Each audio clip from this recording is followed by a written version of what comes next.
Hi, this is Keith Furrow with Keith Furrow Associates. Today we want to talk about VA loans. If I'm eligible, and again, how do I become eligible? You have to have 181 days contiguous active service in the Army, Navy, Marines, Air Force, and I believe in Coast Guard in certain conditions.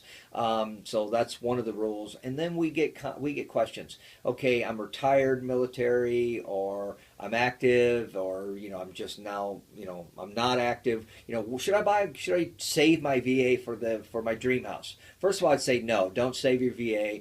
Those programs can change. You never know. The fact that you can get a zero down program, I would take advantage of it. Now, if you have had a VA loan in the past, you can still buy VA, but you may require a down payment, or it may have to do with how much eligibility you have left. And then in other cases, if the property was sold and it was sold to someone that had the eligibility and release of liability, you may have all your eligibility back. Each situation is very different. How it works for you specifically. Now, if you are active military and you want to buy VA, you have to have about over 2 years before your separation occurs. Because if you're under 2 years, it's considered that you don't have a permanent job. So those are the kind of things that you have to talk to us and a lender about to kind of see how that works for you. Now, there are programs out there that are not exactly like VA, but they are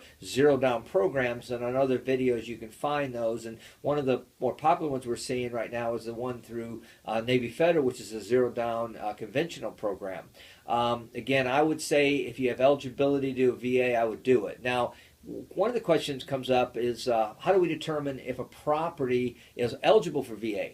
VA is rather conservative, and they want you to be safe, similar to what FHA would do. And so basically the home has to be turnkey. Now, there's no such thing as a perfect home, and if the carpet needs to be changed in the future, or it could use a little paint, or maybe landscaping needs to be updated, those kind of things were probably going to be fine. They're not going to allow it to be unsafe, unlivable, and in general, they're not going to allow holes in the walls, and it's going to have to be a pretty much a move-in home, even if you would have to do a little work on it. So those are the things you have to consider with a VA. And let's face it, you're the veteran, you've earned it. I would say yes, use your VA.